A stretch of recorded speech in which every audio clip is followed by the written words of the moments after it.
They say blood is thicker than water, but in my family, blood was just a medium for the darkest lies to flow. I remember the exact smell of the air the day my world collapsed. It was a crisp autumn afternoon, and the scent of cinnamon candles filled my parents' living room. It should have been a day of celebration, but instead, it became the day I was erased. My name is Elena, and for 24 years, I was the reliable daughter. I was the one who finished medical school, the one who never missed a Sunday dinner, the one who stepped up when things got hard. My younger sister Maya was the opposite. She was the golden child who could do no wrong, even when her life was a revolving door of bad decisions and half-truths. My parents, Martha and David, they didn't just love her. They protected her from the consequences of her own reality. But I never expected that protection to come at the cost of my soul. That afternoon, I walked into a wall of silence. My mother wouldn't look at me. My father's face was a mask of cold fury. Maya sat on the sofa, her eyes red and puffy, clutching a tissue like a shield. Before I could even put my keys down, my father threw a bank statement on the coffee table. It showed a withdrawal of $50,000, my parents' entire retirement savings, transferred to an account in my name. "I didn't do this," I whispered, my heart hammering against my ribs. But the evidence was meticulously crafted. Maya had used my laptop, my passwords, and my digital signature. She had been helping our parents with their online banking for months. When they discovered the money was gone, she broke down and told them I had convinced her to help me cover my supposed gambling debts. She painted a picture of me as a secret addict, a manipulator who had used her little sister to rob her own parents. I looked at Maya, waiting for a spark of guilt, but all I saw was a cold, calculated survival instinct. "How could you, Elena?" my mother sobbed. "We gave you everything." I tried to explain. I tried to show them my actual accounts, but the betrayal was too deep. They didn't want the truth. They wanted to believe the daughter who cried the loudest. That night, my father told me to leave and never come back. I was disowned, deleted from the family photos, and cast out into a cold, lonely world.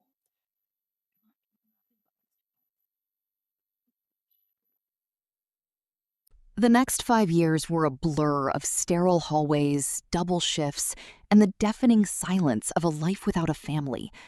I moved 3 states away, buried myself in my residency, and became the best ER surgeon I could be.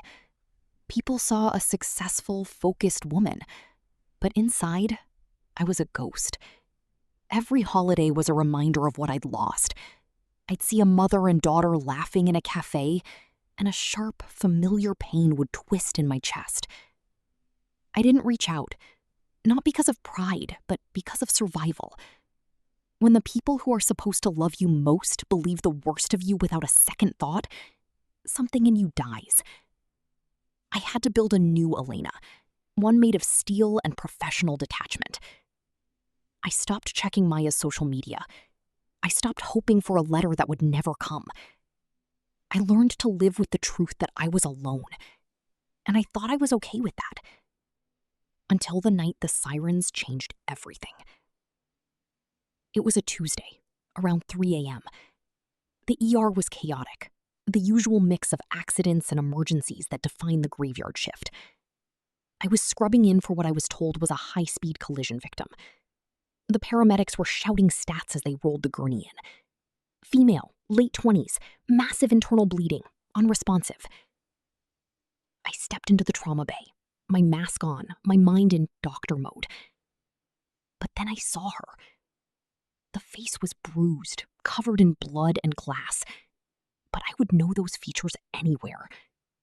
It was Maya. Time seemed to stop. The monitors were beeping, the nurses were moving in a frantic dance around her, and for a split second, I wasn't Dr. Elena Vance.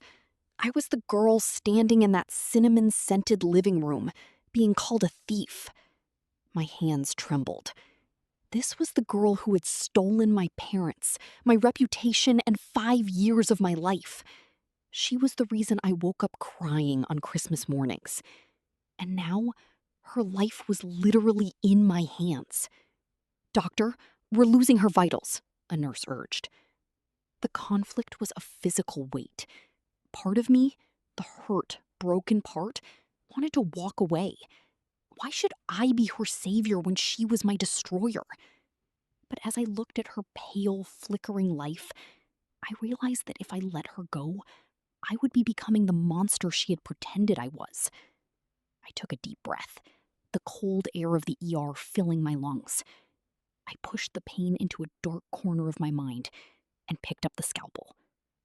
I spent 6 hours in that theater. I fought for every heartbeat, every breath, and every drop of blood. Not because she was my sister, but because I refused to let her lies take my integrity too. Maya survived, but her recovery was slow. A few hours after the surgery, I saw two familiar figures sitting in the waiting room, looking older and more fragile than I remembered. My parents. When they saw me walking toward them in my blood-stained scrubs, the shock was palpable. My father stood up, his mouth hovering open, while my mother simply collapsed back into her chair, gasping my name. "She's stable," I said, my voice devoid of the emotion I felt. "She's in the ICU." They tried to rush toward me, to hug me, to apologize, but I stepped back. The revenge I had imagined for years wasn't a shouting match or a public shaming. It was this: the undeniable, stinging reality of who I actually was versus the lie they had lived with. The truth finally came out 2 days later. Believing she was dying, Maya had confessed everything to them in the ambulance. She told them about the stolen money, the fake accounts, and the way she had framed me. They arrived at the hospital not just worried about her life, but crushed by the weight of their own guilt. My mother begged for forgiveness. "Elena, we were so wrong. We'll make it up to you. Please, come home."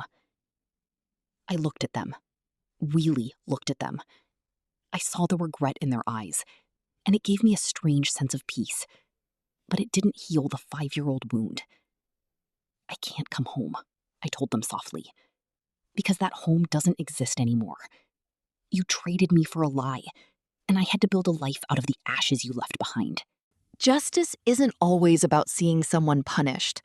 Sometimes it's just about being seen for who you truly are. Maya would recover, and she would have to live with the knowledge that the person she tried to destroy was the only reason she was still breathing.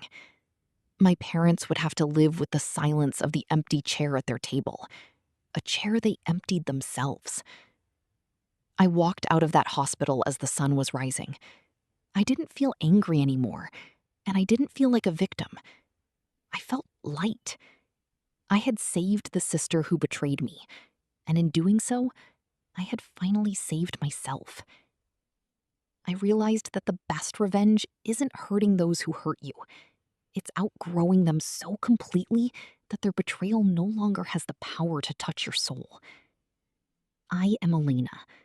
I am a healer. And finally, I am free.